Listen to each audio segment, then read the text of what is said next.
अज्ञानतिमिरान्धस्य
खण्डितं घनचिन्मयं चित्कला परिपूर्णमन्त्रचित्समाधिनिरीक्षणं रात्ररेव विमानसान्तर्भावये गुरुपादुकां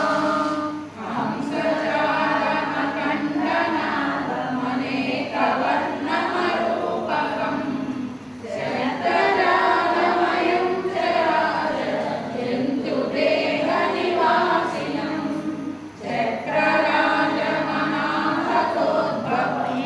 चक्रराजमहासतोद्भवमेकवर्णमतः परं कातरेव हिमानसान्तर्भावये गुरुपादुकां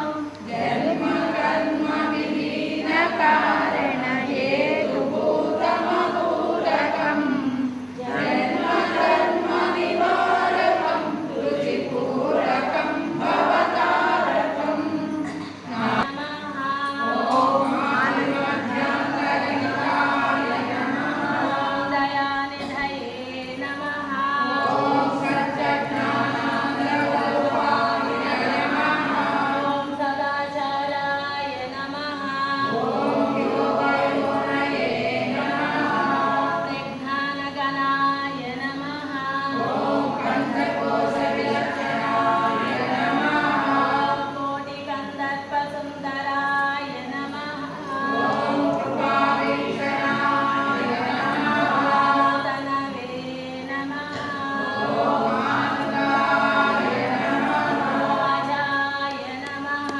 ॐ इच्छानित्यप्रेताय नमः। भोक्त्रे नमः। ॐ अद्वन्द्वाय नमः। ॐ अचिन्त्याय नमः। ॐ गुणत्रयविवर्जिताय नमः। ॐ गुहाशयाय नमः। ॐ ज्ञानज्ञानज्ञेयसाक्षिणे नमः। निरञ्जनाय नमः। ॐ नित्यबुद्धाय नमः। ॐ अग्रगण्याय नमः। ॐ अक्षराय नमः। उदासीनाय नमः। ॐ उपदेशे नमः। ॐ अमलाय नमः। ॐ ज्ञानदेशिकाय नमः। तत्त्वमस्यादिवाक्यान्तलक्ष्याय नमः। ॐ निष्कळाय नमः।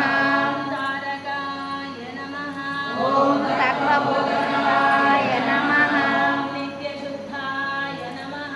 ॐ नित्यमुक्ताय नमः। ॐ ज्ञानलिङ्गाय नमः। ॐ स्वयं प्रकाशाय नमः। जन्मजरामृत्युनिवारकाय नमः। ॐ निर्लेपाय नमः। अद्भुतचारित्राय नमः। ॐ अद्वेष्टे नमः। ऊर्ध्वरेतसे नमः। ॐ सहस्रविदाय नमः। साधुगम्याय नमः। ॐ सर्वात्मने नमः। ॐ शान्ताय नमः। ॐ अनन्तशक्तये नमः। निष्प्रपञ्चाय नमः। ॐ ओङ्कारणमध्यीशाय नमः। वेदान्तवेद्याय नमः। ॐ सद्गुरवे नमः। षड्भावरहिताय नमः। ॐ अमृताय नमः। ॐ अन्तर्यामिने नमः। ॐ अपरिचिताय नमः। ॐ क्षमिने नमः। ॐ कूटस्थाय नमः। ॐ कैवल्यदायकाय नमः। ॐ कपितवक्त्राय नमः। कालातीताय नमः। ॐ अवस्थात्रयसाक्षिणे नमः। प्रमेयाय नमः। ॐ अद्वयाय नमः। युक्ताय नमः। ॐ ग्रन्थित्रयभूषणाय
ఓం మనోవాచామగోచరాయ నమః.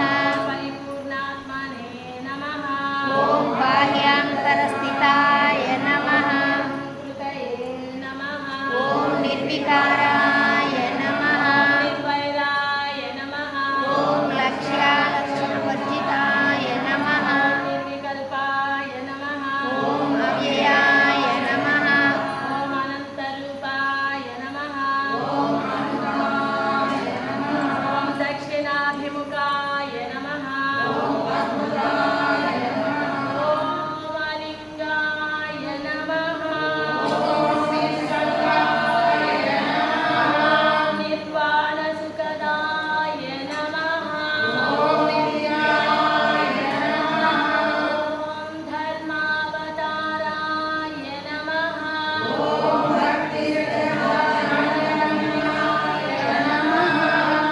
నిగమాతీతాయ నమః. ఓం శ్రీ శ్రీ శుద్ధ చైతన్యానంద స్వామినే నమః.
దీపం దర్శయామి. ధూపదీపానంతరం శుద్ధాచమనీయం సమర్పయామి.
ఓం యోగాం పుష్పం వేద పుష్పవాన్ ప్రజావాన్ తస్మాన్ భవతి. అపం పుష్పం పుష్పవాన్ ప్రజావాన్ తస్మాన్ భవతి. ఏవం వేద యోగామాయతనం వేద ఆయతనవాన్ భవతి.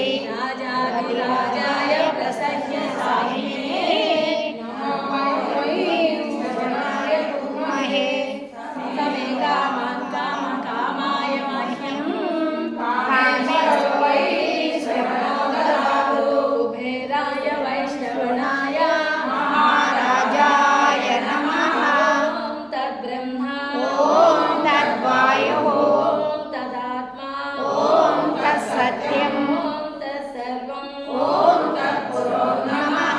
అంతఃశరతి భూతేషు గుహాయాం విశ్వమూర్తిషు త్వమిగ్నస్త్వం వషట్కారస్త్వమింద్రస్త్వం రుద్రస్త్వం విష్ణుస్త్వం బ్రహ్మత్వం ప్రజాపతి తదా పావజ్యోతిరసోమృతం బ్రహ్మ భూర్భువస్సువరో ఓం నారాయణాయ విద్మహే వాసుదేవాయ ధీమహి తన్నో విష్ణు ప్రచోదయాత్ ఓం తత్పురుషాయ విద్మహే మహాదేవాయ ధీమహి తన్నో రుద్ర ప్రచోదయాత్ ఓం గురుదేవాయ విద్మహే పరబ్రహ్మణే ధీమహి తన్నో గురు ప్రచోదయాత్.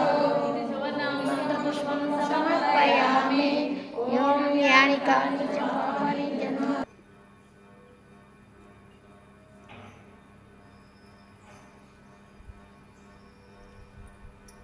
మన సంస్కృతిలో ఎంత జ్ఞానం ఉందో అంతే అజ్ఞానం కూడా ఉంది. మన యొక్క సైకిల్ మనస్తత్వం.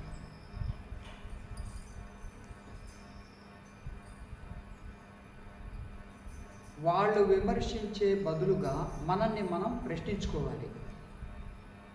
నేను ఏమైనా మారానా? నాలో ఏమైనా వికాసం కలిగిందా? ఇంతకు ముందు జీవితం ఎలా ఉంది, గురువు దగ్గరికి వెళ్ళిన తర్వాత జీవితం ఎలా ఉంది అనేది విమర్శించుకోవాలి. మన శిష్యురాలు కనిగిల్లో ఉండే శిష్యురాలు యొక్క పిల్లలు నా దగ్గరికి వచ్చి మా అమ్మలో మార్పు వచ్చింది స్వామీజీ అన్నారు. మార్పు అనేది ఎంత వచ్చింది? అది ఏదో కొంచెం మార్పు అయి ఉంటే అక్కడ ఆగకూడదు. అది పెరుగుతూ పోతూ ఉండాలి. నువ్వు ప్రయాణం మొదలుపెట్టినప్పుడు గమ్యం చేరే వరకు ఆగకుండా వెళ్తావు. అలాగే ఇది కూడా అంతే. ఒక విమర్శ అనేది రెండు విధాలుగా ఉంటుంది. సకారణంగా విమర్శ చేశారా, అక్కడ లోపం ఉండబట్టి, లేదా నిష్కారణంగా సద్విమర్శగా చేశారా, అసూయతో చేశారా, ఈ రెండు విధాలుగా మనం చూడాలి.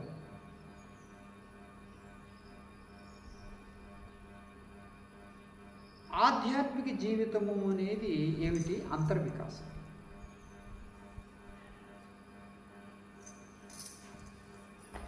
మనకు మైండ్ ఎట్లాగా ఫిక్స్ అయింది అంటే, ఒక బ్రాహ్మణుడితో సంవత్సరానికి ఒక 3 సార్లు 4 సార్లు అవసరం ఉంటుంది. ఏమ్మా, ఆ పండుగలప్పుడు, పబ్బాలప్పుడు, శుభకార్యాలప్పుడు అవసరం ఉంటుంది. అతను ఏదో వస్తాడు, గంట ఆడిస్తాడు, మంత్రం చెప్తాడు, మీరు ఇచ్చేది తీసుకుంటాడు, వెళ్ళిపోతాడు. అలాగే గురువు కూడా ఆధ్యాత్మిక జీవితం కూడా అనుకుంటే చాలా పెద్ద తప్పు అది. మనకి ఇది మైండ్ బాగా అలవాటైపోయింది.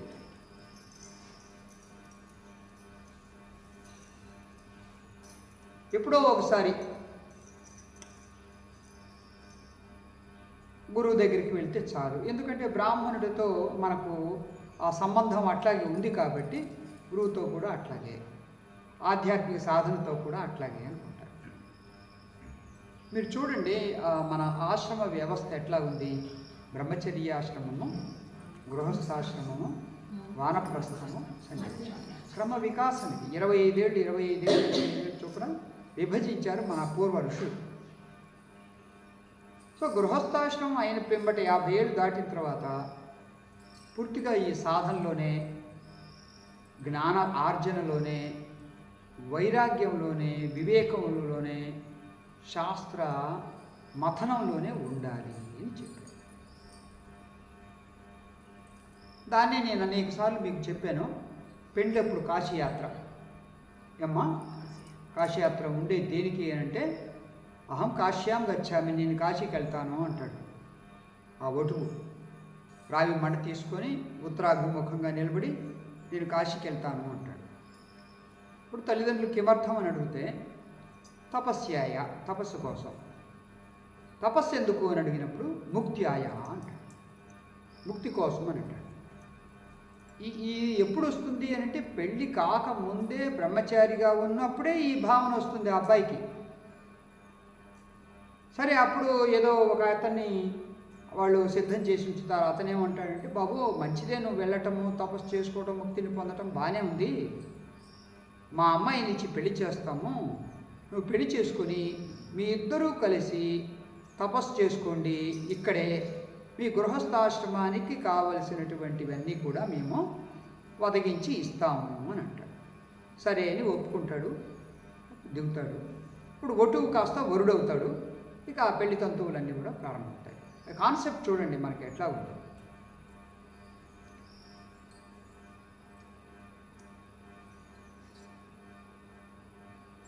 ఆధ్యాత్మిక జీవితము అని అంటే వెంటనే ఏమనుకుంటారంటే, ఏం వదిలేయాలి అనుకుంటారు.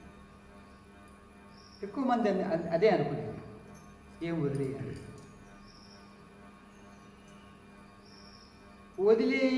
వదిలేసేవి వదిలేయాలి, కానీ అలంకరించుకునేవి అలంకరించుకోవాలి. అవి చాలా ఉన్నాయి. ఈరోజు దేవుడి దగ్గర పూజ చెయ్యాలి అంటే నిన్నటి నిర్మాల్యాన్ని తీసేయాలి, ఇప్పుడు అలంకారం చేసి అప్పుడు పూజ చేయాలి. అలాగే ఈ ఆధ్యాత్మిక జీవితంలో కూడా ఎన్నో బంధాలతో, అనుబంధాలతో మనము కొనసాగుతూ ఉంటుంది జీవితం. ఎంత అటాచ్మెంట్స్ ఉంటే అన్ని ఏడుపులు, దుఃఖాలు,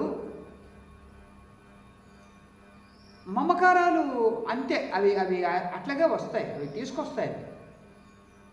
మన మమకారాలు కానీ, మన అహంకారాలు కానీ, అజ్ఞానాలు కానీ అవి తీసుకొస్తూ ఉంటాయి. వాటిని ఎంత వదిలించుకుంటే మనకు అంత మంచిది.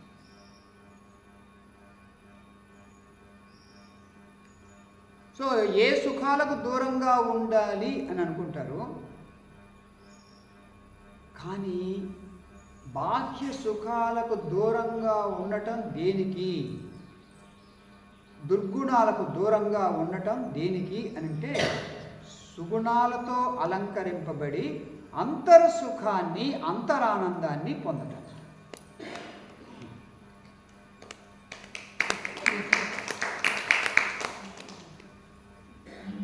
కొట్టేదేదో గట్టిగానే కొట్టుకున్నాం.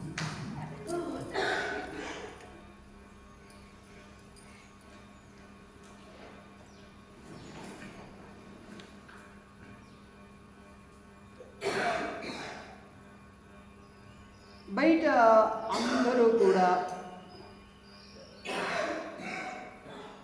ధ్యానమా, ఆశ్రమమా, జ్ఞానమా, ఆధ్యాత్మిక జీవితమా, గురువా, దీక్ష చూద్దాం. ఎప్పుడు ముసలితనంలో అంతా అయిపోయిన తర్వాత అప్పుడు చూద్దాం అంటే, వాళ్ళ యొక్క దృష్టిలో ఏముంది అంటే, ఇది అనవసరమైంది, అయితే పెద్దలేదో చెప్పారు కదా దానికి చెయ్యాలి. అది ఎప్పుడు అని అంటే ముసలితనంలో. వాళ్ళు దీన్ని ఒక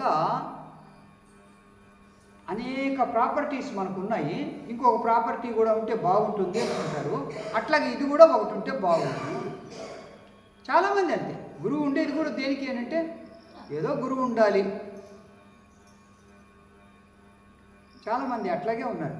అంటే చిన్న వయసులో తండ్రి చాటు మనిషి, పెళ్ళైన తర్వాత భర్త చాటు మనిషి, ఆ తర్వాత కొడుకు చాటు మనిషి అన్నట్లుగా గురువు గారు కూడా వాళ్ళ జీవితంలో ఒక వ్యక్తి అట్లాగా అనుకుంటారు. కాదు, దయచేసి తెలుసుకోండి, వ్యక్తి ద్వారా మీరు ఆధ్యాత్మిక జీవితంలోకి అడుగుపెట్టారు. వ్యక్తి యొక్క ప్రభావం ఉంటుంది, కానీ మీ వ్యక్తిత్వాన్ని గొప్పదిగా చేసుకొని తత్వానికి రావాలి అని తెలుసు. తత్వానికి రావాలి, సాధనకు రావాలి, అంతర్ముఖత్వానికి వెళ్ళాలి, అంతర్వికాసాన్ని పొందాలి.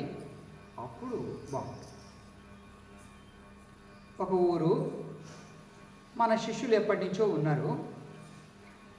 ఇప్పుడు ఒక 10 ఏళ్ల నుంచి పిరమిడ్ ధ్యానం యొక్క ఫాలోయింగ్ ఏర్పడ్డారు.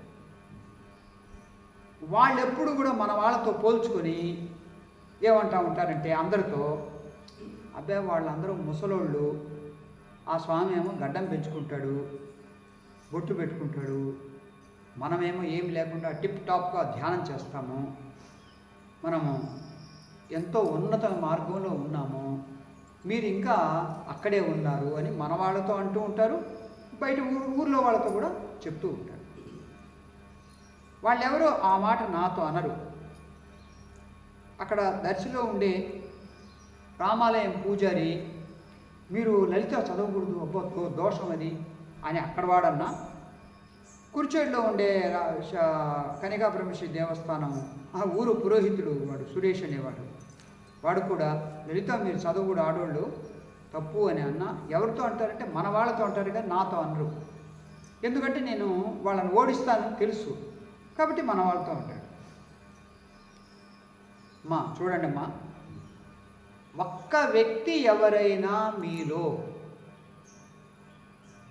అంతర్వికాసాన్ని పొందితే ఆ ఒక్క వ్యక్తి చాలు, అందరూ కూడా చూసి మెచ్చుకుంటారు.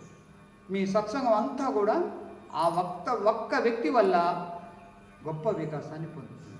సరే, స్వామీజీ ఉంటారు, వారు ఆశ్రమంలో ఉంటారు, ఎక్కడో దూరంగా ఉంటారు. మీరు గృహస్థులుగా అంతర్వికాసాన్ని పొంది మీరు సమర్థవంతంగా ఇతరులతో డీలింగ్ చేస్తూ ఆ సత్సంగాన్ని నడుపుతూ ఉంటే ఆ అంతర్వికాసం యొక్క ప్రభావమే వేరు. అందుకని నేను ఎప్పుడు అంటూ ఉంటాను ఒక మాట, ఏమని,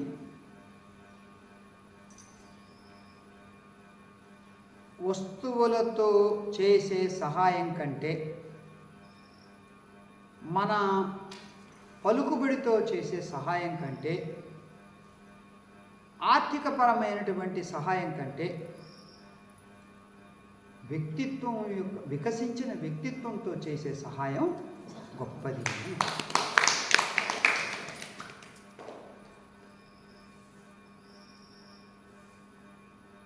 ఆ విధమైన వికసించిన వ్యక్తిత్వం మీలో శంకర సత్సంగములు ఎవరికైనా కలిగితే చూసిన వెంటనే ఈ వ్యక్తి స్పెషల్ వ్యక్తి, గొప్పవాడు. మొన్న ఒక స్వామీజీకి నేను ఒక మెసేజ్ పంపించాను. ఆ మెసేజ్ అంతకుముందే ఆయనకు తెలుసు, రాజమండ్రి దగ్గర ఉంటాడు. మనల్ని పొగిడినప్పుడు చిరునవ్వు నవ్వి, మనల్ని తిట్టినప్పుడు మౌనం ఊహించేవాడు సాధకుడు అని.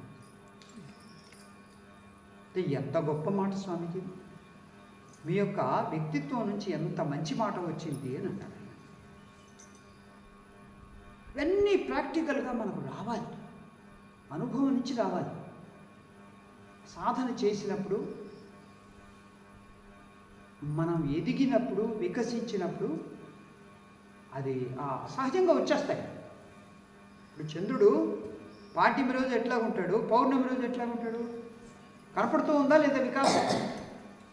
అంతర్వికాసం ఉండేది అది ఊరికనే ఉండదు, ఏదో ఒక విధంగా అది పడుతూ ఉంటుంది. ఆ వ్యక్తి ఊరికనే కూర్చున్నా కానీ చాలు బయటపడుతుంది. ఈ అంతర్వికాసము ద్వారానే నిజమైన సమాధానం మనం చెప్పగలుగుతాం. కానీ ఏదో మాటల ద్వారా చెప్తే ఏమి లాభం లేదు. ఆ మాటలు ఈ చెవి నుంచి ఆ చెవికి వెళ్ళిపోతాయి, వాళ్ళు పట్టించుకోరు. అంతర్వికాసం పొందుతారు. ఆ సత్సంగంలో ఆ గురువు గారి యొక్క ప్రభావం నిజంగా ఉంది కాబట్టే ఆ వ్యక్తి అక్కడ ఎంతో వెలుగొందుతూ ఉన్నాడు అని చెప్పాలి.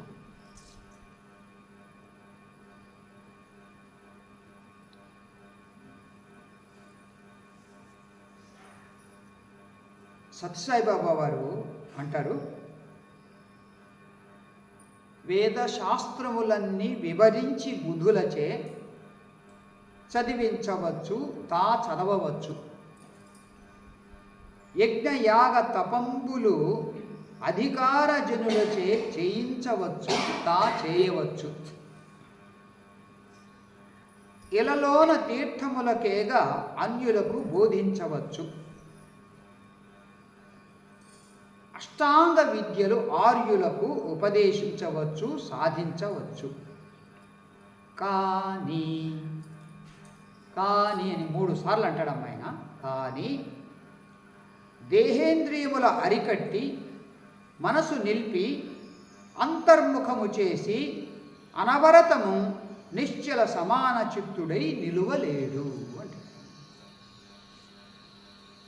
ఇది.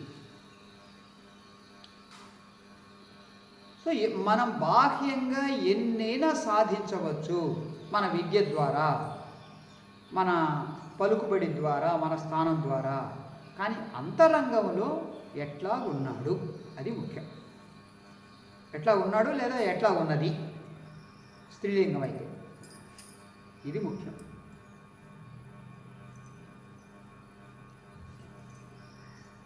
గురువు దగ్గరికి వచ్చే వరకు మన జీవితం బాహ్యంగా నడుస్తూ ఉంటుంది. గురువు దగ్గరికి వచ్చిన తర్వాత అసలు లోపల ఆత్మ అనేది ఉంది అనేది పరిచయం ఉంది.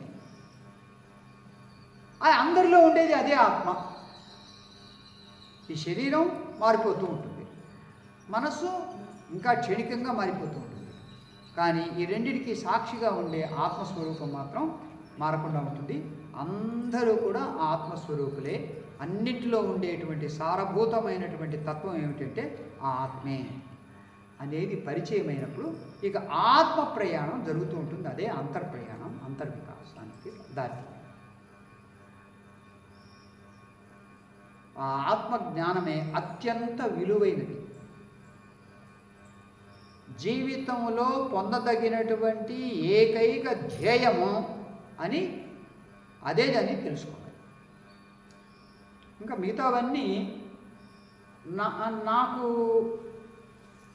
తెలిసినా తెలియకపోయినా లోకంలో ఉండే వాళ్ళందరూ పట్టిస్తారు వాటిని. ఏది కామిని కాంచనాలు అన్నీ ఇంకా పట్టిస్తూ ఉంటారు. నాకు 15-16 ఏళ్ళప్పటి నుంచే మా అమ్మ పెద్దోడికి పెళ్లి చేయాలి అని అంటుంది. నాకేం కోరిక లేదు, కానీ ఆమె అంటా ఉంది మరి పెళ్లి చేయాలి. కొన్ని రోజులు విన్న తర్వాత నేను కూడా ఏం కోరుకుంటాను, నాకు కూడా పెళ్లి కావాలి అని కోరుకుంటాను. అందరూ పట్టిస్తారు వాటిని. నేను చూస్తాను ఇతనికి సమాజంలో ఎక్కువ గౌరవం ఉంది. ఎందుకు ఉంది అంటే ఆస్తులు ఉన్నాయి కాబట్టి నేను కూడా ఆస్తులు సంపాదిస్తాను. వాళ్ళు మంచి బట్టలు వేసుకొని నగలు పెట్టుకొని వెళ్తే వాళ్ళకు ఒక గుర్తింపు ఉంది. నేను కూడా ఏం చేయాలి, మంచి బట్టలు వేసుకోవాలి, నగలు పెట్టుకోవాలి, వెళ్ళాలి. కానీ అంతర్వికాసం అది కనపడేది కాదు. ఆ వ్యక్తిత్వం నుంచి మౌనంగా కూర్చున్నప్పుడు కూడా, మాటలు మాట్లాడినప్పుడు కూడా ఎంత విశాలంగా ఉంది ఈయన యొక్క భావన, ఎలా స్పందిస్తూ ఉన్నాడు. దాన్ని బట్టి అప్పుడు ఆ అంతర్వికాసం అనేది తెలుసు. ఆధ్యాత్మిక జీవితానికి వచ్చిన తర్వాత కూడా ఈ పోల్చుకోవటము, నాకు ఎక్కువ గౌరవం కావాలి అనుకోవటము, పేరు, గుర్తింపు, నమస్కారాలు మరియు ఆదాయము, ఎక్కువ పాపులారిటీ, ఇవి కావాలి అనుకోవటం ఏమాత్రం తగ్గలేదు, ఇంకా పెరుగుతూ ఉన్నాయి. ఎక్కువ మంది అంటే ఏంటి, మొదట వైరాగ్యంతోనే వస్తారు, కానీ మళ్ళీ అది వస్తుంది కదా, ఏది? మనస్సు. అది ఎక్కడికి పోతుంది, వదులుతుంది. అందుకనే బాబావారు అనేది ఏమిటంటే, ఎన్నైనా ఉపన్యాసాలు చెప్పవచ్చు, ఎన్నైనా చదవవచ్చు, ఎంతైనా కానీ బోధించవచ్చు, అనేక తీర్థాలన్నీ కూడా తిరగవచ్చు, తిప్పవచ్చు, మునగవచ్చు. కానీ దేహేంద్రియములను అరికట్టి మనసు నిలిపి అంతర్ముఖము చేసి అనవరతము నిశ్చల మనస్సమాధిగా సమానముగా ఉంచటం చాలా కష్టము. అయినా శిష్యుడు గురువుగారి దగ్గరికి వెళ్ళి, స్వామి మన ఊళ్ళో వాళ్ళు యాత్రకు వెళ్తున్నారంట, కాశీ, అయోధ్య, గయా, ఇవన్నీ కూడా నేను కూడా వెళ్ళొస్తాను స్వామి అంటే, ఒరే ప్రస్తుతం నేను ఒక మంచి గ్రంథం బోధిస్తూ ఉన్నాను రా, ఇప్పటికి 4 రోజులైంది, ఇంకా 1.5-2 నెలలు పడుతుంది. నువ్వు ఈ సందర్భంలో యాత్రకు వెళ్తే మంచి విషయాలను కోల్పోతావు, వద్దు, ఉండమన్నాడు. లేదు స్వామి, వాళ్ళు వెళ్తున్నారు స్వామి, నేను కూడా వెళ్తాను స్వామి. తిరగటం వల్ల ఏమీ రాదురా, ఆ జ్ఞానం విని దాన్ని ఆలోచన చేసి మననం చేస్తే నీలో పరిపక్వత వస్తుంది, వద్దురా అనంటే, లేదు స్వామి వాళ్ళు పోతున్నారు స్వామి, నేను కూడా పోవాలి స్వామి. వీడికి తపన ఎక్కువైంది, ఇంకా ఆయన వద్దు అనే కొద్దీ వీడికి తపన ఎక్కువ, తిరగాలి, చూడాలి, ఇది చాలా ఎక్కువ అందరిలో ఉంటుంది. సరే అని గురువు గారు ఇంకొక శిష్యుడికి, అరే అక్కడ వెర్రి పుచ్చకాయ ఉంది కదా, అది కోసుకొని రారా అన్నాడు. ఆ 20 పుచ్చకాయ తీసుకొచ్చాడు, వాడికి ఇచ్చి, నువ్వు ఎక్కడ మునుగుతావో దీన్ని కూడా ముంచు, నువ్వు ఎక్కడ దర్శనం చేసుకుంటావో దీన్ని కూడా దర్శనం చేయించు, నువ్వు తిరిగి వచ్చినప్పుడు నా దగ్గరికి తీసుకునిరా దీన్ని అని అంటే, ఓ ఇదెంత పని, సులభమే స్వామి అని వాడు తీసుకున్నాడు, వెళ్ళాడు. 2 నెలల పాటు యాత్రలు చేశారు, తిరిగారు, మునిగారు, దర్శనం చేసుకున్నారు, ప్రసాదాలు తిన్నారు, దానికి కూడా ప్రసాదం చూపించి నోట్లో వేసుకున్నాడు. అంతా జరిగింది. గురువుగారి దగ్గరికి వచ్చి సాష్టాంగ నమస్కారం చేశాడు. స్వామి వెళ్ళొచ్చాను స్వామి, ఏమైనా మారేవారా నువ్వు అంటే, ఏం లేదు స్వామి, కాళ్ళు నొప్పులు ఎక్కువైపోయినాయి. ఏం మారలేదు. సరే ఆ పుచ్చకాయ ఎదురు అంటే, ముందు స్వామి అని బ్యాగ్ నుంచి తీసి ఇచ్చాడు గురువు. రే లోపల నుంచి చాకు తీసుకునిరా, తీసుకొచ్చాడు. కొయ్యరా దాన్ని, కోసాడు. ఒక ముక్క నోట్లో వేసుకోరా, వేసుకున్నాడు. తూచా చేదు అని అన్నాడు. నీ మనస్సు కూడా అంతేరా.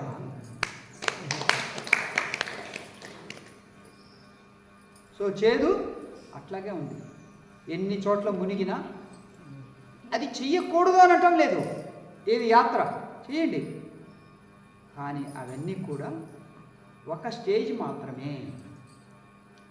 తరచుగా మీకు అన్నమయ్య స్వామి యొక్క ఉదాహరణ చెప్తూ ఉంటాను.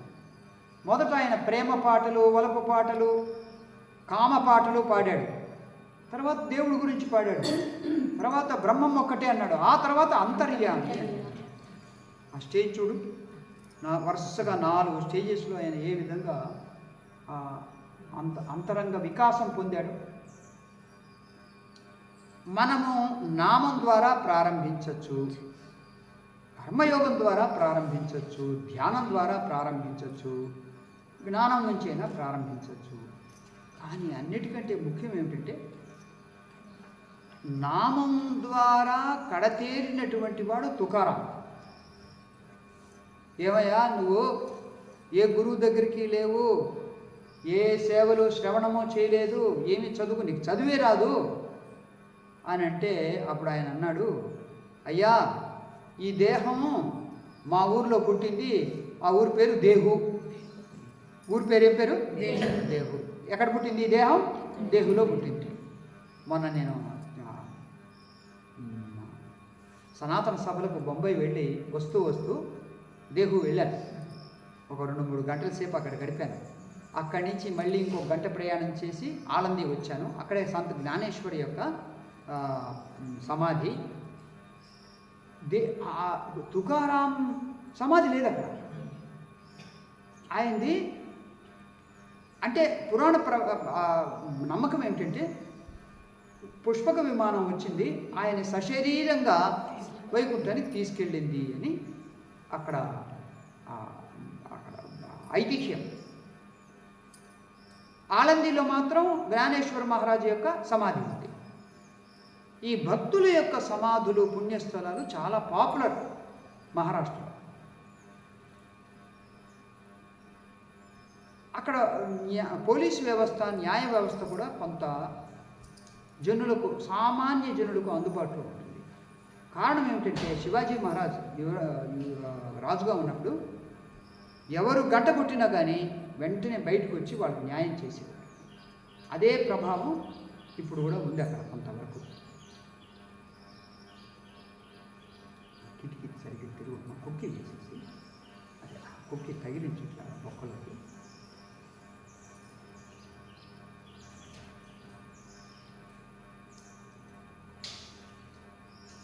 కుక్కి వేయాలి, కుక్కి వేయాలి, ఖర్చు చుట్టూ కుక్కి వేయకపోతే మళ్ళీ గాలికి ఇందాక కిటికీ మూసుకున్నప్పుడు ఉన్నదానికి కిటికీ తెచ్చిన దానికి కొంచెం తేడా గమనించారు మీరు? ఆ ఫ్రెష్ గాలి అది వేరే.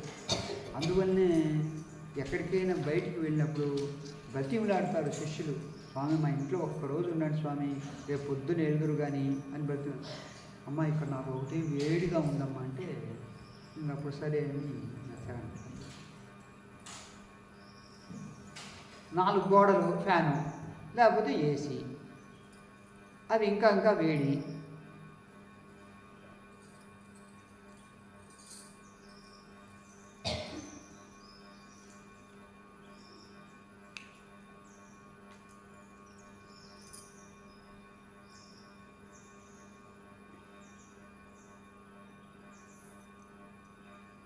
ఈ దేహం చిన్న వయసులో ఆరోగ్యంగా ఉంటుంది. ఇది పెరిగే కొద్దీ నొప్పులు ఎక్కువవుతూ ఉంటాయి. ఒక స్టేజ్ వచ్చిన తర్వాత ఆ నొప్పులే ఇంకొక రోగంగా పరిణమిస్తుంది. రోగాలతో ఎక్కువ మంది అట్లాగే నశించిపోతున్నారు. దీనికి కారణం ఏమిటి అంటే యాసిడిటీ. ఏమండి? యాసిడిటీ. మన రక్తం వచ్చి ఆల్కలైన్ అంటే క్షారగుణం కలిగింది. మనం గడిపే జీవన విధానం, తాగే నీరు, పానీయాలు అన్నీ కూడా యాసిడిక్. ఇప్పుడు పానకం ఉంది, ఆల్కలైన్. అదే కూల్ డ్రింక్సో, టీనో, కాఫీనో ఇవన్నీ ఏంటి అని అంటే యాసిడ్.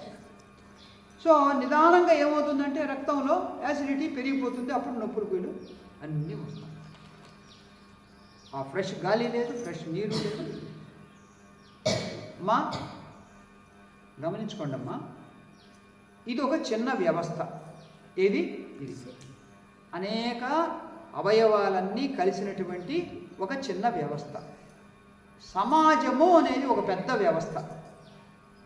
మరి ఈ చిన్న వ్యవస్థలోనే లోపాలు, దోషాలు, రోగాలు వచ్చినప్పుడు సమాజం అనే పెద్ద వ్యవస్థలో లోపాలు, దోషాలు, మూఢనమ్మకాలు, అపనమ్మకాలు, ఆ తర్వాత అజ్ఞానము ఎందుకు చోటు చేసుకోవు?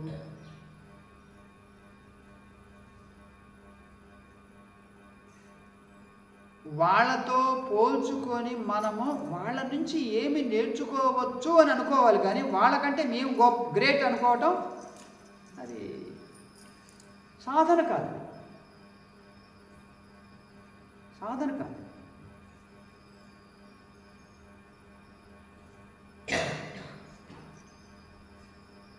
అన్నిటికంటే గొప్ప ఉపదేశం ఏంటమ్మా? అన్నిటికంటే గొప్ప ఉపదేశం ఏమిటి అంటే తత్వమసి. ఏమండి? తతు ఆ పరమాత్మ, త్వం నీవుగా, అసి అయి ఉన్నావు. ఇది అన్నిటికంటే గొప్ప. ఎవరు చేస్తారు? ఇది ఉపనిషత్తులు చేస్తారు. ఛాందోగ్యోపనిషత్తు చేస్తుంది. అద్వైతము అంటే ఇదే. ఆ పరమాత్మ, ఈ జీవాత్మ రెండు ఒక్కటే, వేరు కాదు. కాబట్టి నువ్వు దుఃఖపడాల్సినటువంటి అవసరం లేనే లేదు అని తెలుసుకో. ఇదే అద్వైతం చెప్పేది. ఇంతకంటే గొప్ప బోధ ఏమైనా ఉంటుందంటే లేదు. మరి మనకు ఏం చేయాలి? దాన్ని అనుభవానికి తెచ్చుకోవాలి. అనుభవానికి తెచ్చుకోవడానికే అంత శుద్ధి అవసరం. సాధన అవసరం, ఏకాగ్రత అవసరం. ఇప్పుడు మన శిష్యురాలి యొక్క కొడుకు అనేది ఏమిటంటే, వీళ్ళు వింటున్నారు, గురువు దగ్గర కూర్చుంటున్నారు, పారాయణం చేస్తారు, చదువుతారు, కానీ వీళ్ళలో ఏమీ మార్పు రావటం లేదు. మరి వెళ్ళటం ఎందుకు అని అంటారు. ఇప్పుడు నేను మిమ్మల్ని అడిగేది ఏమిటంటే, మనల్ని మనం అడుక్కునేది ఏమిటంటే, ఎందుకు మార్పు రావటం లేదు? నిజమే, వాడు అన్న దాంట్లో కొంచెం కూడా తప్పులేదు, కరెక్ట్గానే. ఎందుకంటే ఎవరిలో ఎంత మార్పు వచ్చిందో నాకు తెలుస్తూ ఉంటుంది. ఒక ఆమె ఉపదేశం తీసుకున్న తర్వాత మా అమ్మలో మార్పు వచ్చింది స్వామి అన్నారు. నిజంగా ఆమెలో మార్పు వస్తే గురువు దగ్గరికి వెళ్లకుండా, కార్యక్రమాలకు వెళ్లకుండా, సాధన చేయకుండా ఉండలేదు. మరి అట్లా రావటం లేదే. కనీసం సంవత్సరానికి ఒక్కసారైనా కానీ సాధనలో గురువు గారి సన్నిధిలో గడుపుదామని వస్తున్నా, అది లేదే అంటే మార్పు రావటం లేదు. సంకుచితమైనటువంటి హృదయం విశాలమవుతుంది. వస్తువులతోనూ వ్యక్తులతోనూ నిండిపోయిన మనస్సు సాధన చెయ్యటానికి, అవగాహనకు, జ్ఞానానికి వెసులుబాటు వెతుకుతుంది, కనిపెడుతుంది. ఏది? మనస్సులోనే. మరి టైమే లేదు స్వామి. ఎందుకు? వస్తువులతో వ్యక్తులతో గడుపుతున్నాం. సంబంధ బాంధవ్యాలే మనసులో ఉన్నాయే కానీ ఆ సంబంధ బాంధవ్యాలకు మూలం ఏమిటి దాన్ని తెలుసుకుందాము. కొంచెం జీవితానికి తేలికదనం, లీజర్నెస్, దాన్ని ఏమంటారంటే ఇన్నర్ లీజర్ అంటారు. దాన్ని తెలుగులో ఏమంటారంటే వెసులుబాటు. వికాసం కాదు, వెసులుబాటు. ఇన్నర్ లీజర్, లోపలే విశ్రాంతి, అంతర్విశ్రాంతి. అది దొరికిందంటే అన్నిటికీ టైం ఉంటుంది. ఎక్కడో విజయవాడలో ఉండే డాక్టరు ఇంత దూరం వచ్చి కార్తీక పౌర్ణమికి పాల్గొనటానికి, గురు పౌర్ణమికి పాల్గొనటానికి, వివిధ రకాలుగా పాల్గొనటానికి, మరియు దానం చేయటానికి, వేల రూపాయలు దానం చేయటానికి ఎట్లాగా వీలవుతుంది, ఇక్కడుండే వాళ్ళకి ఎందుకు వీలు కావట్లేదు అంటే, చదువు ఉంది కాబట్టి వాళ్ళు ప్రతి ఒక్కటి ప్లాన్డ్గా స్కెచ్ వేసుకుంటారు. దీనికి మనకు ఇంత ఉంది, ఇది ఖర్చు పెడితే ఏమైపోయింది, ఏం కాదు లోపం అని వాళ్ళు ఖర్చు పెడతారు. మనకు ఇంత సమయం ఉంది, ఈ కార్తీక పౌర్ణమి, శివరాత్రి, గురు పౌర్ణమి చాలా విలువైనవి, ఇవి మనం ఇంట్లో ఉంటేనో గుడికి వెళ్తూనో దొరకవు, కాబట్టి గురువుగారి సన్నిధికి వెళ్ళాలి అని ఒక అవగాహన ఉంది. మిగతా వాళ్ళకు ఆ అవగాహన లేదు.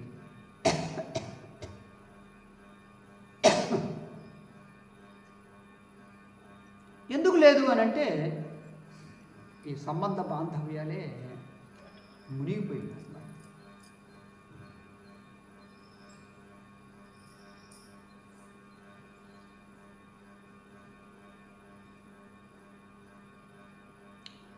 సో భగవంతుడు ఒక జీవితాన్ని ఇచ్చాడు.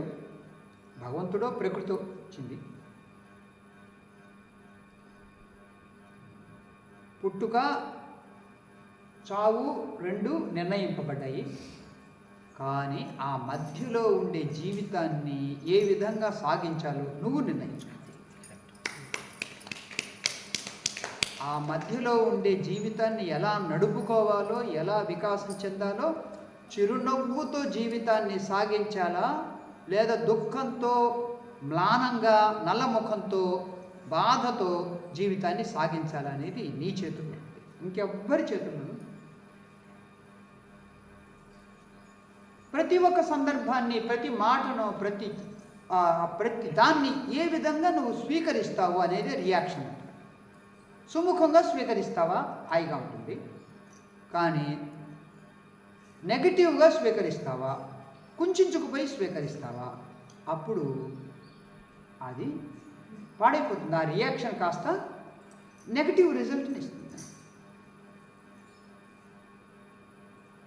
ఇప్పుడు నిన్న వచ్చింది ఆ విషయం నాకు పొదిల నుంచి, వాళ్ళు ఏం మారటం లేదు, వాళ్ళు అట్లాగే ఉన్నారు, ఎందుకు పోవటం అనే విమర్శ పొది నుంచి వచ్చింది. దాన్ని నేను విశాలంగా ఆలోచించి మనల్ని మనం ఎట్లా సరి చేసుకోవాలని ఆలోచించేనే కానీ వాడిని నేను కొంచెం కూడా తప్పు పట్టను.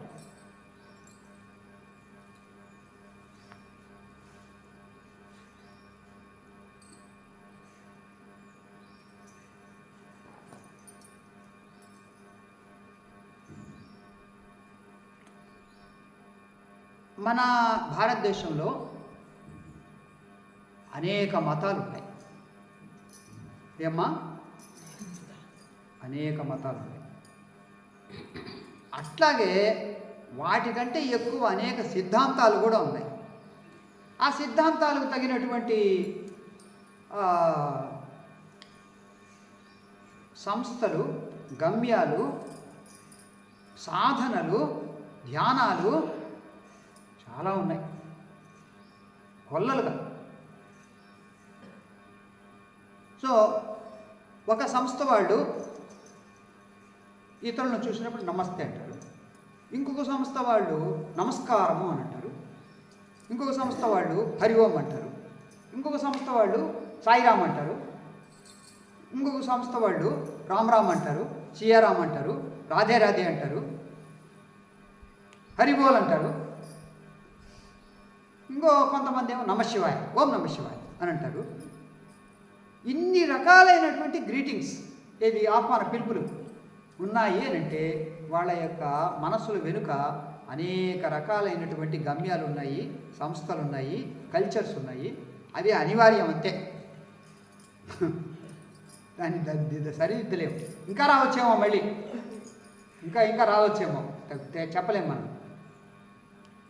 నేను కొన్నే చెప్పగలిగాను మీకు.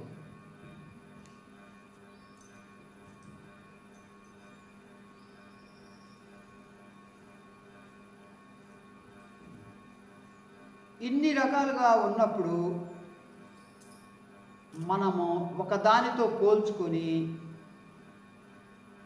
మనం ఏమైనా నేర్చుకోగలిగితే నేర్చుకోవాలి, లేకపోతే వాళ్ళను అసూయతో చూడకూడదు, కించపరిచి కూడా చూడకూడదు, తక్కువ చేసి కూడా చూడకూడదు.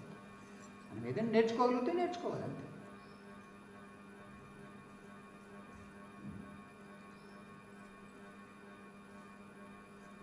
ఆ పోల్చుకొని దుఃఖపడటము లేదా సుపీరియర్గా ఫీల్ కావటము, నేను గొప్ప నేను ఫీల్ కావటం, రెండు కూడా తప్పే. కించపరుచుకోవటము తప్పే, గొప్ప నేను అనుకోవటం కూడా తప్పే. కనుక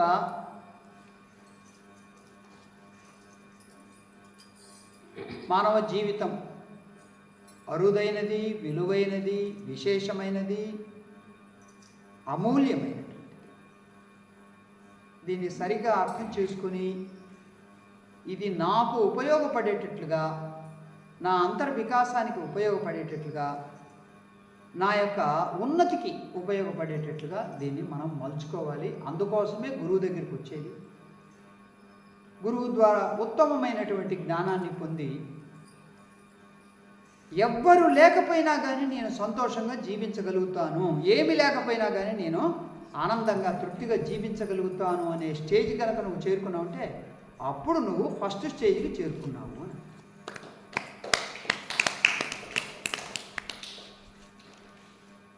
ఇంతకు ముందులాగే అన్నిటి మీద ఆధారపడాలి, ఇంతకు ముందులాగే అన్నీ కావాలి అని అంటూ ఉన్నామంటే ఇంకా ఏది నీలో ఆ మార్పు రాలేదు, వికాసం కలగలేదు.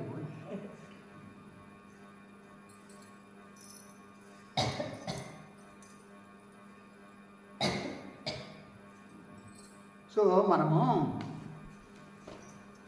నమ్మకం, రుద్రంలో నమ్మకం చెప్తూ ఉన్నప్పుడు, ఈ ఏకాదశి నామావళి చెప్తూ ఉన్నప్పుడు నమస్తే అస్తు భగవన్ విశ్వేశ్వరాయ మహాదేవాయ త్ర్యంబకాయ త్రిపురాంతకాయ త్రికాగ్నికాలాయ కాలాగ్నిరుద్రాయ నీలకంఠాయ మృత్యుంజయాయ సర్వేశ్వరాయ సదాశివాయ ఆ సదాశివాయని మనం అంటూ ఉన్నప్పుడు ఆశ్రమంలో పనిచేసే తోటవాడు సాదాసీదాయ అంటాడు. ఏమంటాడు? సాదాసీదాయ అంటే సాదాసీదాగా ఉండు అని అర్థం అన్నమాట. సాదాసీదాగా ఉంటూ కల్మషాలు, కుతంత్రాలు, కుయుక్తులు, పోల్చుకోవటము, ఆధిక్యతా భావన, న్యూనతా భావన అవసరం లేదు. నీవుగా ఉండు. ఇది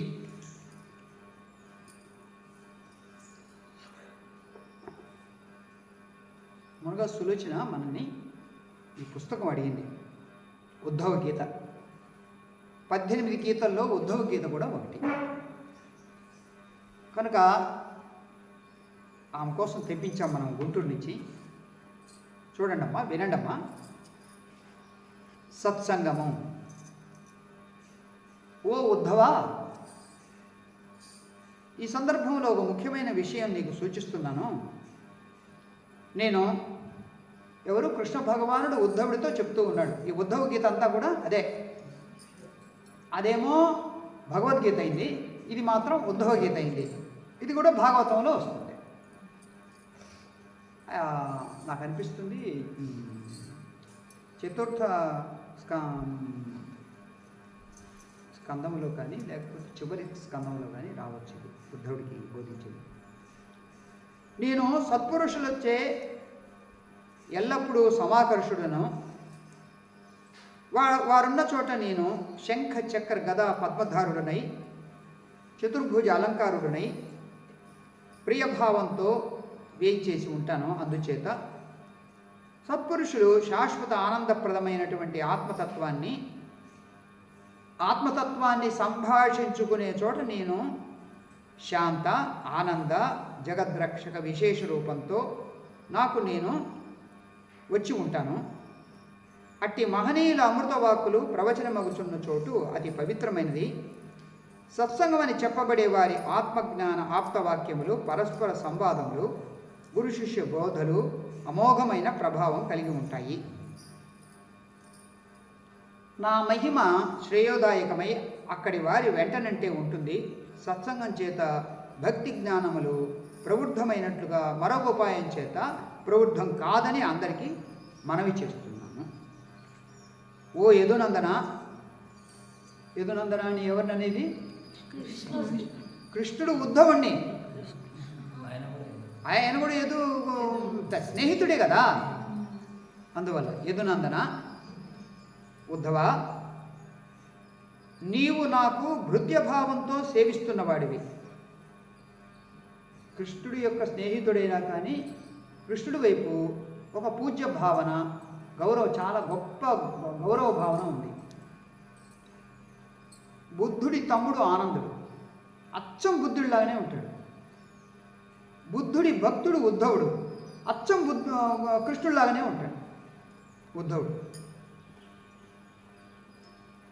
స్నేహితుడవు, భక్తి ప్రపత్తులు కలవాడివి. అందుచేత నీపై నాకు ఉన్న అవ్యాజమైన ప్రేమచే ఇప్పుడు ప్రాపంచికమైన సాధారణ మమకారాలను పరమాత్మ వైపుగా నడిపించటం వలన ప్రాప్తించగల సర్వోత్కృష్టమైన ఫలితాల గురించి కూడా కొన్ని గూఢమైన రహస్యాలు చెప్పబోతున్నాను. శ్రద్ధగా విను. చూడండి, ఈ మాట చూడండి.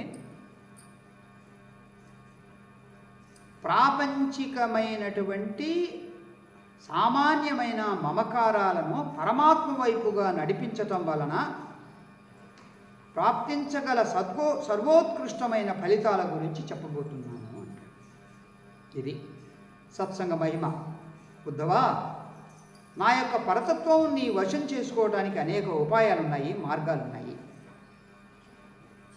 ఒకటి విచారణ మార్గం. దాన్నే సాంఖ్య మార్గం అని కూడా భగవద్గీత అంటుంది. విచారణన్నా సాంఖ్యమన్నా ఒకటే. ఇంకా ఆ తర్వాత ధర్మ మార్గం, స్వాధ్యాయ యోగం, ఇష్టాయోగం, పూర్తయోగం అనేక మార్గాల గురించి చెప్పాడు. కానీ ముఖ్యంగా జ్ఞాన మార్గం గురించి చెప్పాడు మొట్టమొదట. ఇది ఆలోచన రూపమైన మనస్సు. ఇది విమర్శన, విచక్షణ, విచారణ, వివేచన రూపమైన బుద్ధి. ఇది ఇష్టము అనురూపముగా ప్రదర్శించమగుతున్న చిత్తము. ఇది అహంకారం. ఇది జీవుడు.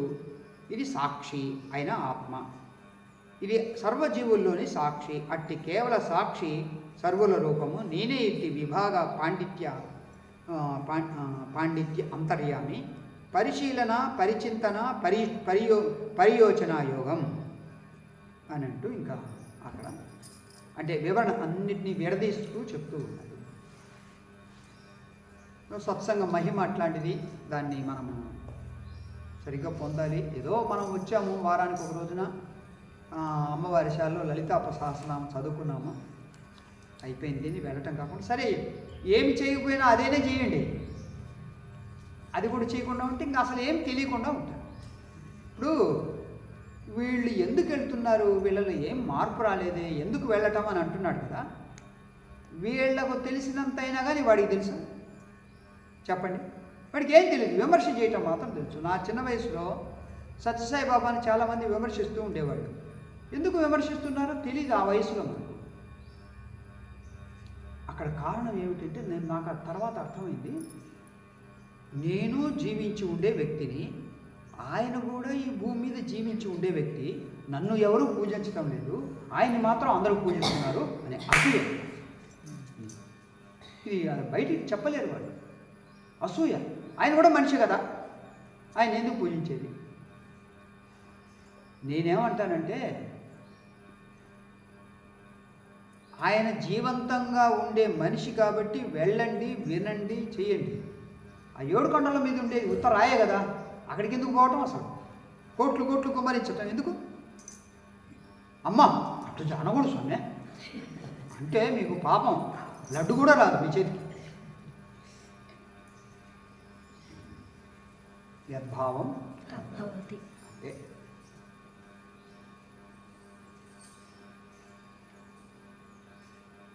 పరమాత్మ అందరికీ కూడా ఉన్నతమైనటువంటి జీవితాన్ని మరియు అంతర్వికాసాన్ని కలుగజేయగాక. ఈ జీవితం ఉన్న చోటే ఉండకుండా ఉన్నతంగా ఎదగాలి అని కోరుకుంటున్నాను.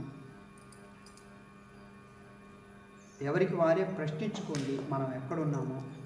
గురువుగారు చెప్పేటువంటి విషయాలు ఎంత ఉన్నతంగా ఉన్నాయి, ఎక్కడికి మనం ప్రయాణం చేయాలి, ఎక్కడికి చేరుకోవాలి అనేది బాగా విమర్శించుకోండి. మనము గుర్రాన్ని నీళ్ళ వరకు తీసుకెళ్ళగలుగుతాం, నీళ్లు తాగాల్సింది ఎవరు? గుర్రమే. అలాగే ఆ మార్పు రావలసింది ఇదంతా ఆలోచన బట్టి వస్తుంది. అందుకనే యద్భావం తద్భవతి. మీ యొక్క ఆలోచన అది ఎంత ఉన్నతంగా ఉంది, ఎంత అస్సంగంగా ఉంది అనేది మీ మీదనే ఆధారపడి ఉంటుంది. నిజమే, పిరమిడ్ ధ్యాన కేంద్రం సమితి వాళ్ళతో పోలిస్తే మన వాళ్ళు చదువు తక్కువ, ఆదాయం తక్కువ, వాళ్ళకు ఉద్యోగాలు ఉంటాయి, ఉద్యోగాలు వ్యాపారాలు బాగా సంపాదన చేస్తారు కాబట్టి ఖర్చు పెట్టగలుగుతారు. మరియు ఎక్కడికైనా వెళ్ళగలుగుతారు సులభంగా, చదువు ఉంది కాబట్టి. మన వాళ్ళందరూ గృహిణులు, మధ్యతరగతి, అధమ మధ్యతరగతి కుటుంబీకులు, చదువు తక్కువ, అందువల్ల త్వరగా కదలలేదు. ఈ మమకారాలు ఉండటం వల్ల వాటిని పక్కన పెట్టేసి సాక్షిగా చూసి అసలైన ఆత్మ ఉనికిలోకే దిగాలి అంటే ఆ మమకారాలను పక్కన పెట్టాలి. అది చేయట్లేకపోతున్నారు, నిజమే. కనుక ఆ విమర్శ నుంచి మనం ఏం నేర్చుకొని మనం ఏం బాగుపడాలి అనేది తెలుసుకోవాలి. ఎవరు ఎక్కడున్నారో నాకు అర్థమవుతూ ఉంటుంది స్పష్టంగా. వాళ్ళ యొక్క స్పందనను బట్టి మనం చెప్పేసి ఏ విధంగా స్పందిస్తున్నారు, ఏ విషయానికైనా ధారాళంగా, సంతోషంగా, ఆత్మీయంగా, విశాలంగా స్పందిస్తున్నారా, సంకుచితంగా అంతకుముందులాగానే నేను, నా పిల్లలు, నా భర్త, నా ఇల్లు, నా వాకిలి అనే విధంగా ఉన్నారా అనేది దాన్ని బట్టి మనం చెప్పేస్తాం. మీలో అంతర్వికాసం కలగాలని కోరుకుంటూ ఉన్నాను. ఈ జీవితం మీకు ఉపయోగపడాలి, మీ చుట్టూ ఉండే సమాజానికి కూడా ఉపయోగపడాలి.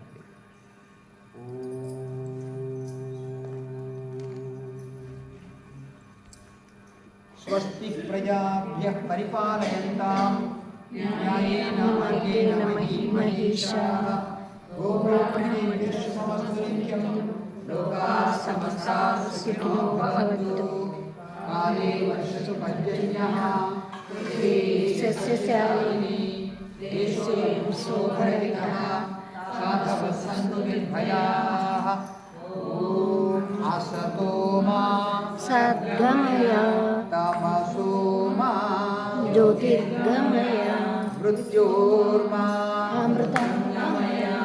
ॐ पूर्णमदः पूर्णमिदं पूर्णात् पूर्णमुदच्यते पूर्णस्य पूर्णमादाय पूर्णमेवावशिष्यते।